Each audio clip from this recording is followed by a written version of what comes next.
L'Université juive par les ondes, une série d'émissions consacrées aux manuscrits hébreux en compagnie de Madame Colette Sirat, directeur d'études à l'école pratique des hautes études, chef des travaux de paléographie hébraïque médiévale. Madame Colette Sirat, bonjour. Bonjour. Alors, nous évoquions au cours de notre première émission le rouleau de la Torah et son histoire, et aujourd'hui, vous allez nous entretenir au fond du début des écoles et des rapports entre l'oral et l'écrit. C'est cela. Le début des écoles, il y a toujours eu des écoles de scribes, n'est-ce pas? On apprenait à écrire et très probablement, on pense qu'il y avait soit des écoles, soit ça s'apprenait en famille, mais il y avait plus probablement des écoles qui donnaient des secrétaires au roi d'Israël. Dans la Bible même, on parle de plusieurs livres, des chroniques. Comme dans toutes les monarchies, il y avait des registres. Donc, il y avait des écoles de scribes. Mais aux environs du 1er siècle de notre ère, d'autres écoles sont apparues dans le peuple juif. Ce sont des écoles qui sont totalement différentes des écoles de scribes, parce que ce qu'on apprenait dans les écoles de scribes, c'était un métier. Ce qu'on apprenait dans ces écoles, c'était la Torah. Jusque-là, l'enseignement devait être donné par le père. C'était le père qui était chargé de l'enseignement des enfants. Et on a d'abord créé, semble-t-il, nous n'avons que des textes qui sont bien postérieurs, donc on ne peut qu'utiliser ces textes pour reconstituer ce qui a peut-être pu se passer. Mais les pharisiens, car il s'agit des pharisiens, ont de fait enlever au père ce privilège d'enseigner les enfants pour le donner à l'école. Et on sait que ce sont les pharisiens qui ont enseigné la loi orale. Ce qu'on sait moins, c'est que ce sont eux aussi qui ont enseigné la loi écrite. Il a dû y avoir, parce qu'on ne peut que reconstituer, n'est-ce pas? Là, je vous donne un avis qui est basé sur l'interprétation des textes. Il a dû y avoir une sorte de dispute. Il y a eu des disputes entre les pharisiens et les sadducéens, car les sadducéens se considéraient comme les gardiens de la religion, mais les pharisiens, grâce à la synagogue et à l'école, prenaient en main, en fait, la religion d'Israël. Et c'est ainsi qu'on peut expliquer une très bizarre conversation qu'on trouve dans la Mishnah. Les pharisiens disent que les rouleaux de la Torah rendent les mains impures, ce que n'acceptent pas les sadducéens. Et alors les pharisiens disent, oui, mais vous considérez bien que les os d'un grand prêtre sont impurs. Et alors les sadducéens répondent, oui, parce qu'on ne veut pas qu'on fasse des cuillères avec les os de nos pères. Et les pharisiens répondent, eh bien pour nous c'est la même chose. Les rouleaux de la Torah, la Torah est tellement importante qu'il faut qu'elle rende les mains impures. Et ce sont les pharisiens, semble-t-il, qui ont imposé cette écriture qui vient de l'araméen et qui est notre écriture actuelle, alors que l'ancienne écriture paléo-hébraïque est restée, par exemple, pratiquement toutes les monnaies, sauf une, sont en caractère paléo-hébraïque, n'est-ce pas? Même celle de Bar Korba. Parce que c'était un symbole nationaliste, c'était l'alphabet le plus ancien, et le nouvel alphabet a mis donc un certain temps à s'imposer, et il me semble que cela a été dû à l'influence pharisienne. Alors, d'une part, d'après les textes, il y avait deux écoles. Il y avait l'école où on apprenait, où on enseignait la loi écrite, et l'école où on enseignait la loi orale. Or, pour les pharisiens, tout était oral, à part la loi écrite. Et on voit de nombreux textes où, par exemple, il dit qu'on n'a pas le droit d'écrire les prières, où on n'a pas le droit d'écrire, on a le droit d'écrire en fait que la loi écrite, juste la Torah. Et cette Torah a pris une place très importante, mais tous les détails visuels ont pris une très grande importance, et petit à petit, on en est venu à considérer que les lettres elles-mêmes, que leur forme, avaient une puissance extrêmement grande, Et est née toute cette mystique des lettres, la permutation des lettres, shimush teilim, c'est-à-dire l'utilisation des psaumes pour toutes sortes d'actions surnaturelles. Et on a considéré donc que l'alphabet lui-même, même quand il ne formait pas de lettres, était saint. Et c'est quelque chose qui est intéressant, c'est que le nom de Dieu d'abord a pu été prononcé dans le temple, en tout cas une fois par an. Ensuite, il ne pouvait plus être prononcé du tout, mais en revanche, le nom était toujours écrit. C'est-à-dire que le nom de Dieu, n'est-ce pas, ne doit pas et ne peut pas être prononcé. En revanche, on l'écrit de façon courante quand on écrit la Torah. Donc, on se trouve avec le nom personnel de Dieu qui est passé du domaine de la parole et de l'oreille dans le domaine écrit, puisque dans la Bible, il est dit souvent « tu n'invoqueras pas le nom de Dieu en vain ». N'est-ce pas? Ça veut dire qu'on le disait, ce nom de Dieu. Et quand on faisait un vœu, on le disait aussi. Et on le prononçait ensuite. Ensuite, on a eu tendance à ne pas le prononcer, mais on l'a dit dans le temple. Et puis après, ça y est, le nom de Dieu a disparu du domaine acoustique. Il n'a plus été qu'écrit. Et alors, la lettre hébraïque a pris une sainteté très grande, et c'est de là que vient l'institution de la Geniza. Puisque l'alphabet hébreu, chacune des lettres est importante, et elle est sainte, on ne doit pas la détruire. Donc, les textes qui étaient écrits en lettres hébraïques, ils ne devaient pas être jetés, mais ils devaient être enterrés. Et on a encore des photographies, on allait encore enterrer les rouleaux de la Torah et les livres qui étaient hors d'usage. On a une photo de 1935. Mais on a eu comme souvent, les archéologues ou les paléographes ont de la chance. C'est que à Phostate, il y avait 3 synagogues. L'une des synagogues, la synagogue des Palestiniens, avait une très grande pièce avec juste en haut une petite ouverture. Et on avait pris l'habitude, à partir de l'an 1000 à peu près, de faire passer par cette ouverture tous les rouleaux de la Torah, tout ce qui était écrit en lettres hébraïques, des contrats, des lettres, etc., dans l'intention de les enterrer. Seulement, comme la pièce était très grande, on ne les a jamais enterrés.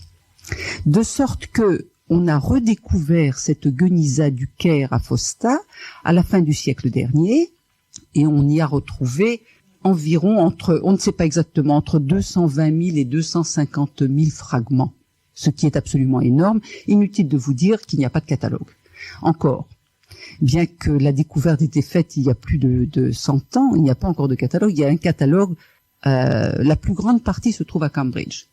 Et il y a un catalogue des manuscrits bibliques à Cambridge, mais en fait, il n'y a pas de catalogue. Il y a encore un nombre de choses invraisemblables à trouver dans la Geniza du Caire. Sur ces 250 000 fragments, une grande majorité date d'entre 950 et 1250. Et c'est ce qu'on appelle la période classique de la Geniza. Il y a environ de 10 à 15 000 fragments qui sont des lettres et des documents. Et c'est ainsi qu'on a retrouvé, on en parlera à la prochaine leçon, un assez grand nombre de brouillons de Maïmonide, parce qu'il semble que en tout cas une partie des archives de la famille Maïmonide ait été mise à la Geniza à Fostat. Donc, grâce à la Geniza du Caire, on peut se faire une idée de ce qu'était le livre juif dans les pays d'islam entre 950 et 1250, parce que si on n'avait comme documentation que ce que l'on trouve dans les bibliothèques, c'est-à-dire les volumes qui se sont transmis, on n'aurait pratiquement rien. C'est très simple, on n'aurait pratiquement rien.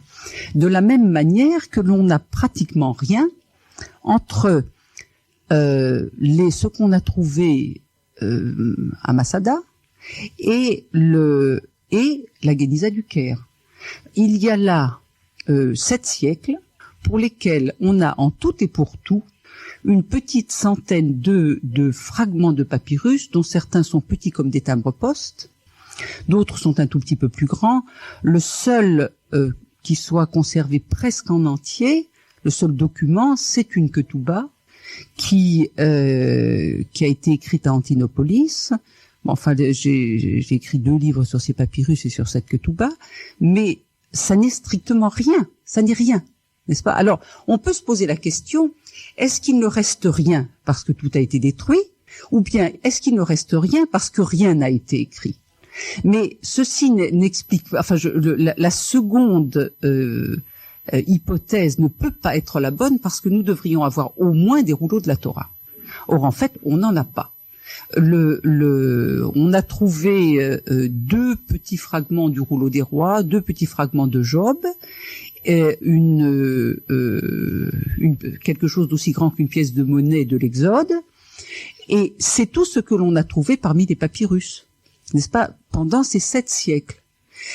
En revanche, la Gueniza du Caire a conservé des manuscrits plus anciens, des manuscrits pas beaucoup malheureusement, enfin du 5e, 6e siècle, parce que les rouleaux de la Torah duraient très longtemps, dont avant qu'on les mette à la Gueniza, quelques-uns étaient anciens, et c'est ainsi qu'on a retrouvé ce fragment de rouleau de la Genèse dont je parlais tout à l'heure, dont je parlais la dernière fois, excusez-moi, et qui date donc probablement du 6e siècle.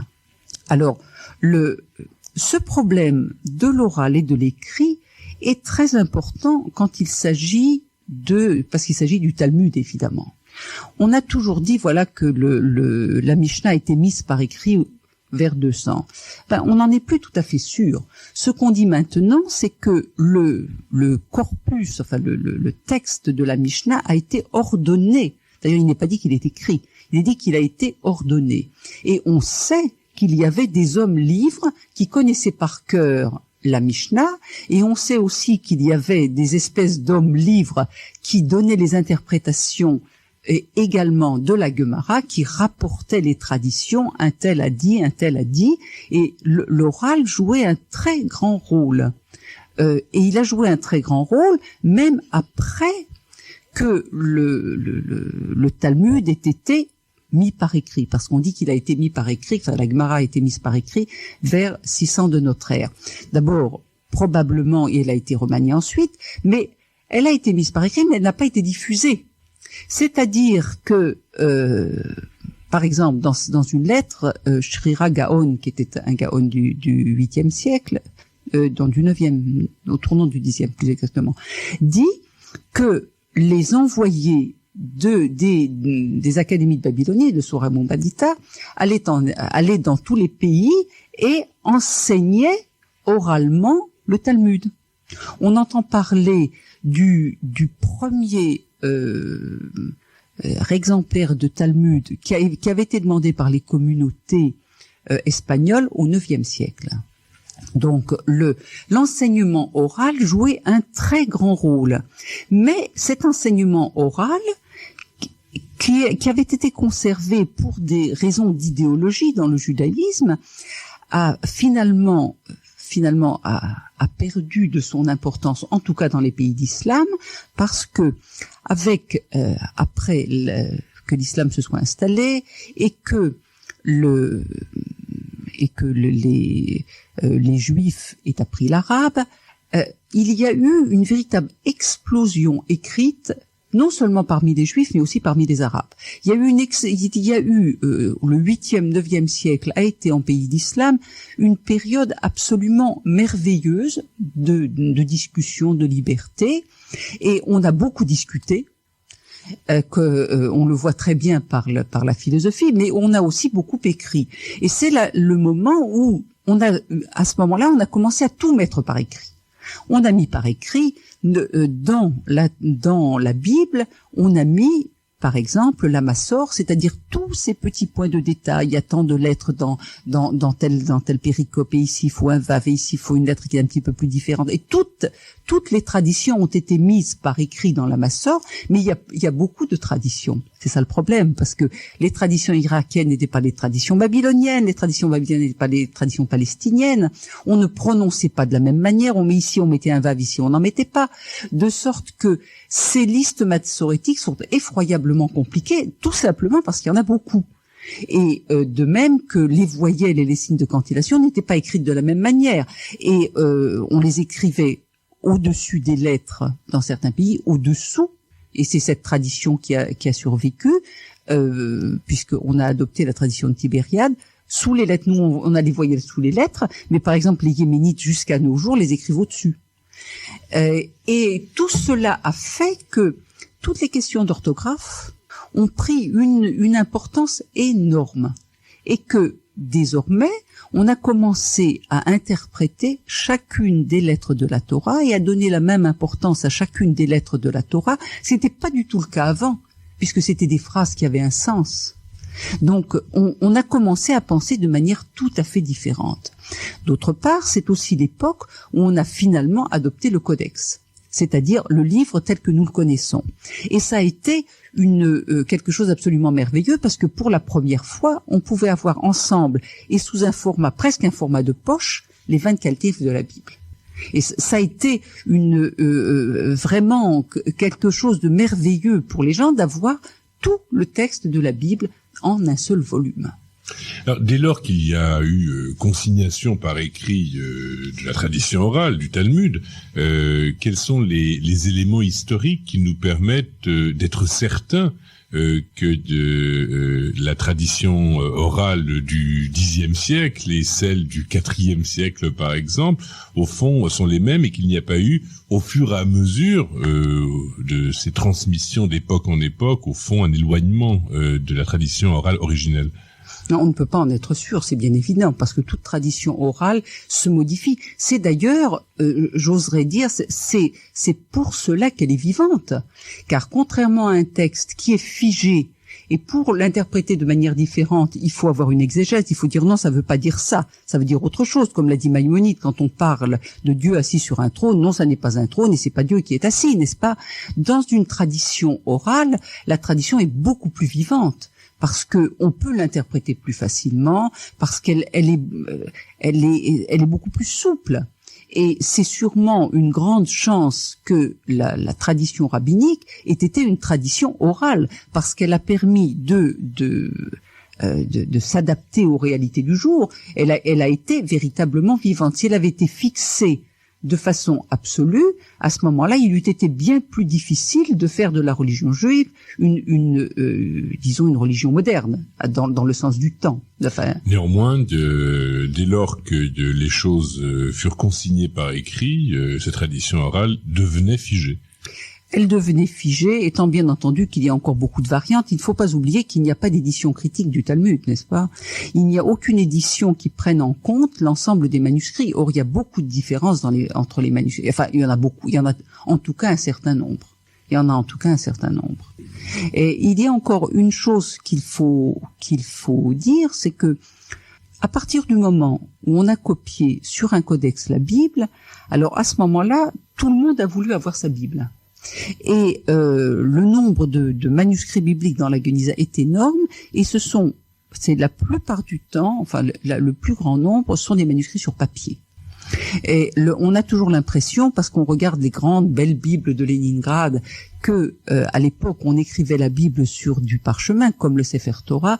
Eh bien, ça n'est pas vrai. Le livre courant était un livre de papier, et c'est grâce au papier qu'il a pu y avoir cette explosion d'écrits, parce que quand on pense qu'un manuscrit courant, on peut avoir besoin, par exemple, de 360 peaux de moutons pour un grand manuscrit, n'est-ce pas? On ne peut pas multiplier les moutons pour avoir autant de manuscrits. En revanche, à partir du moment où on utilise le papier, qui était évidemment infiniment moins cher que le parchemin, alors il pouvait y avoir un très grand nombre de livres. Et si on regarde, par exemple, l'année 1100 en pays d'islam et l'année 1100 en pays de chrétienté, là où il y a été les Juifs, n'est-ce pas? Eh bien, pour l'année 1100, on a un nombre de livres incroyable en pays d'islam, et dans l'année et en pays de chrétienté pour les Juifs, la chose est très simple, on n'a rien. Alors, bon, mais attendez, la chose n'est pas si simple, parce que cette tradition d'oralité qui commençait à se perdre et qui s'est perdu en partie dans les pays d'islam, comme on va le voir la prochaine fois, s'est conservé en Occident. Car en France et en Allemagne, les chrétiens étaient des gens de coutume, c'est-à-dire des gens d'oralité. De sorte que les juifs, comme leurs contemporains, comme au même moment et dans le même lieu, n'est-ce pas, avaient tendance, beaucoup plus que leurs coreligionnaires des pays d'islam, à être oraux.